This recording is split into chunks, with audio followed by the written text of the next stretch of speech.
Hello everyone, this is Physics 2212 Lab 1. To start off, the purpose of this experiment was to observe the interaction between charged and neutral objects, in this case, the Scotch tape. Then calculate the amount of excess electrons on the tape. And a quick result preview is that the charged tape will repel each other. The charge on the tape is approximately 1.86 times 10 to the negative 9 C. The excessive electrons on the tape is about 1.16 times 10 to the negative 10, and the ratio between electron to atoms on the tape is 1 electron for every 32554823 atoms. Now, some of the key concepts and assumptions that we used in this lab is Coulomb's law, Newton's second law, and the U-tape had even distribution of electrons. That's one of the assumptions we had, and we neglected air resistance.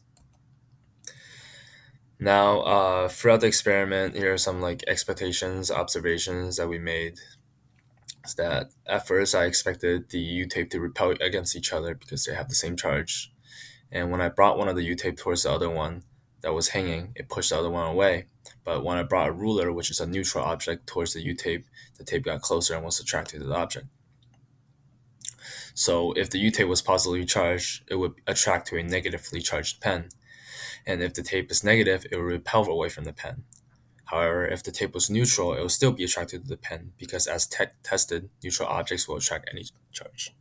And the tape concluded is positive since pen and tape attracts.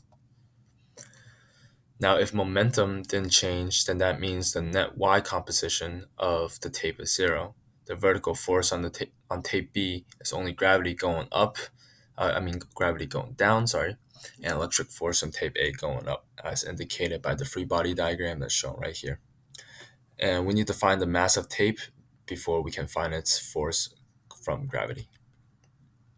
Now here are some of the data that we collected over the experiments.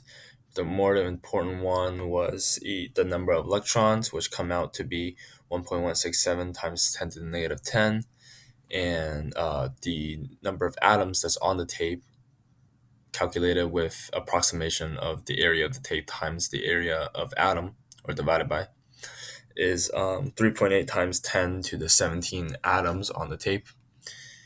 And the ratio between electrons and atom is 1 electron for every 32 million atoms, about. Now here are the experiment models. This is how the U-tape was set up to charge up the tape.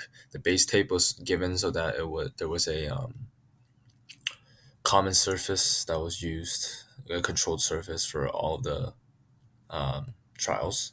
The system in this case is the U-tape. Surrounding is everything else that was in the room. Now here are the code where here's some of the constants or data points that we collected as indicated by the data collection page I just showed you. And here how we calculate the force. The gravitational force is gravity times tape.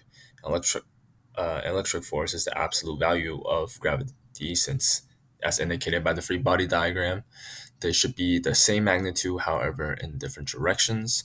You're just creating the objects in the arrow. And here is the calculation of the charge, and it'll print out the charge. And now with the computer model, this is the result of it. It'll print out the charge of the tape is 1.86 times 10 to the negative 9. The number of electrons on the tape is 1.167 times 10 to the 10. Now, some possible sources of error is that we assumed each tape has a point charge, and the charge on the tape might be unevenly distributed, and when touching and handling the tape, charge could be lost. And here are some of the what ifs and what does it mean questions. Starting with the what if, the result will be the same since the tape will still attract opposite charge and repel the same charge. And for the why, or what does it mean? When handled the charged tape, the charge is loose to my hands and other objects. And here are just some brief conclusions and concluding remarks about this experiment that I had. Is that neutral objects can be charged with interaction with other objects. Electric fields presented everywhere in our daily world, and things that are alike repel, different charges will attract. And that's it. Thank you.